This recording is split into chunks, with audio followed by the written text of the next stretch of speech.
नमस्कार, आप देख रहे हैं हैशटैग यू छत्तीसगढ़ और आज हमारे साथ हैं छत्तीसगढ़ प्रदेश कांग्रेस कमेटी के संचार प्रमुख सुशीलानंद शुक्ला।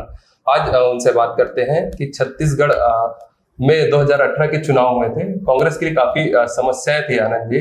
उसके बाद 2018 के चुनाव काफी प्रचंड बहुमत के साथ छत्तीसगढ़ में जो है कांग्रेस की सरकार बनी। मुख्यमंत्री के रूप में भूपेश बघेल जी बने।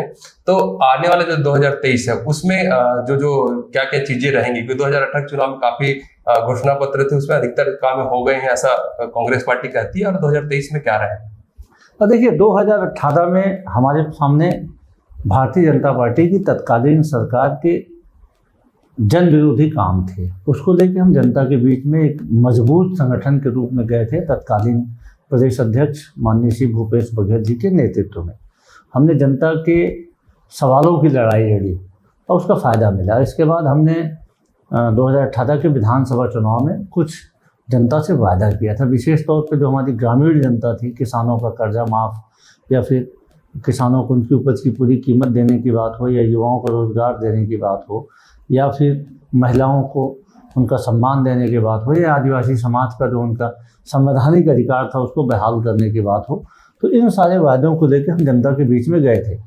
तो जनता ने उसका बेहतर प्रतिसाद दिया और 2/3 बहुमत के साथ 2018 में कांग्रेस की सरकार बनी।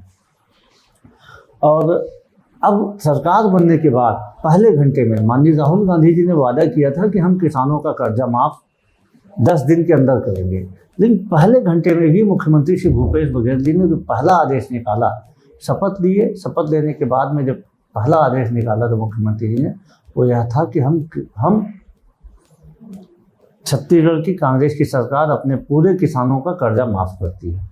दूसरा आदेश जो कांग्रेस सरकार का निकला हुआ था किसानों की ज़मीनें बस्तर में वापस करने का। तीसरा जो काम हुआ, हमने 2500 रुपये प्रति क्विंटल में कमिटमेंट किया था किसानों से उनकी धान खरीदी करने का। इसके बाद लगातार पहले दिन से वादा पूरा करने की जो प्रतिबद्धता थी वह प्रतिबद्धता आज दिनांक तक चल रही है और 36 में से 34 वादे हमारी सरकार ने पूरा किया। हमने अधिसंख्यक वादों को पूरा किया, जो नहीं वादा किया था ऐसे कामों को भी किया। हमने युवाओं को रोजगार देने के साथ साथ बेरोजगारी भत्ता देने का काम हो, या फिर हमने किसानों से वादा किया था, लेकिन हमने खेतिहर मजदूरों के लिए भी राजीव गांधी ग्रामीण कृषि न्याय योजना लागू किया।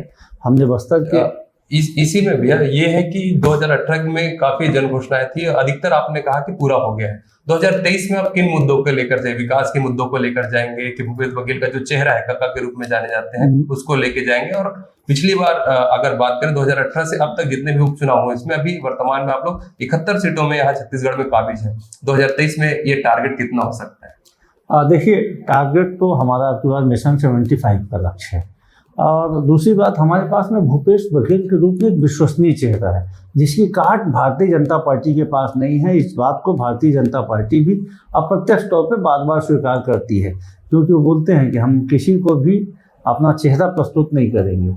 हमारे पास में भूपेश बघेल के चेहरे के रूप में जो विश्वसनीय चेहरा है, जो कहा वो किया। आज छत्तीसगढ़ में कहा जाता है कि भूपेश हैं तो भरोसा है, तो निश्चित तौर पे हम इस विश्वसनीय चेहरे को आगे लेके जाएंगे। हमारी सरकार के जो 5 साल के काम हैं, जो कमिटमेंट है, उस कमिटमेंट को लेके जाएंगे। आज देखिए, दिल्ली में केजरीवाल का शिक्षा मॉडल है, उससे कई गुना ज़्यादा बेहतर हमारा स्वामी आत्मानंद मॉडल है। दिल्ली का जो हेल्थ का मॉडल लोग बोलते हैं उससे ज़्यादा बेहतर हमारा हेल्थ का मॉडल है। हम आदिवासी अंचल में भी जाके हम हाट बाजार क्लिनिक लगा रहे हैं। शहरी क्षेत्र में हम मुख्यमंत्री शहरी स्लम योजना चालू कर रहे हैं। महिलाओं के लिए दाई दीदी क्लिनिक चल रहा है। लोगों के इलाज की कोई सीमा नहीं है। मुख्यमंत्री विशेष सहायता योजना से हम 20 लाख रुपए तक का इलाज दे रहे हैं। खूबचंद बघेल स्वास्थ्य योजना से 5 लाख तक का इलाज हो रहा है।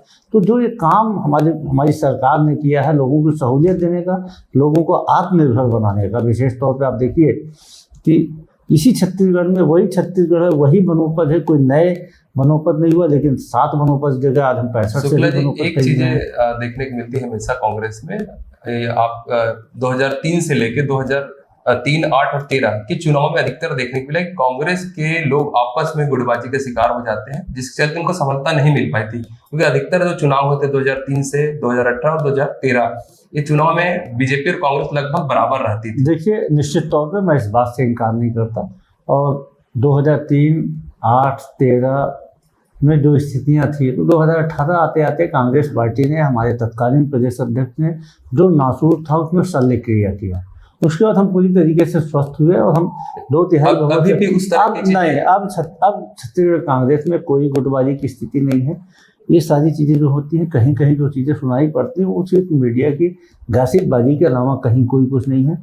हम पूरी तरीके से एकजुट हैं, हमारा लक्ष्य एक है और हम छत्तीसगढ़ की जनता का जो सेवा किए हैं उसका प्रतिशत हमें 2023 में मिलेगा। तो ये कह सकते हैं कि 2023 में जो लक्ष्य आपने रखा है उसको पाने के लिए आप लोग सब मिलकर एक साथ काम करेंगे। निश्चित तौर पे हमारी सरकार के काम, हमारा विश्वसनीय नेतृत्व, हमारे नेताओं की एकजुटता और हमारा कमिटमेंट, जो हमने छत्तीसगढ़ की जनता का विश्वास अर्जित किया है 2018 के बाद 2023 के बीच में 5 उपचुनाव, सारे नगरीय निकाय के चुनाव जीतना, सारे जिला पंचायत के चुनाव जीतना, ये इस बात को साबित करता है कि जनता के प्रति हमारा भरोसा, हमारे प्रति जनता का भरोसा दिनों दिन और बढ़ा है। शुक्ला जी, लगभग 10 से 12 लाख नए मतदाता, युवा मतदाता रहेंगे इस बार के चुनाव में।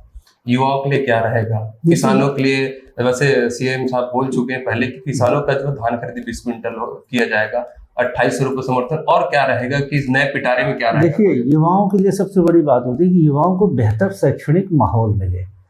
आज छत्तीसगढ़ में हमारी सरकार बनने के बाद में 5 मेडिकल कॉलेज अधिक हुए, तमाम तरीके के अन्य और शैक्षणिक संस्थान खुल रहे हैं। प्रारंभिक स्तर की शिक्षा के लिए स्वामी आत्मानंद खोला गया है। उसके बाद में युवाओं को पिछले 15 साल में जो सरकारी नौकरी के द्वार बंद किए गए थे, 1 लाख से अधिक सरकारी नौकरियों में भर्तियां की गई, 5 लाख से अधिक रोजगार दिया गया। आने वाले 5 साल में छत्तीसगढ़ रोजगार मिशन का गठन किया गया जो 15 लाख से अधिक रोजगार देंगे। आज छत्तीसगढ़ की बेरोजगारी दर 1% से कम है, लगभग आधा पौन फीसदी पिछले 7 महीने से मेंटेन है।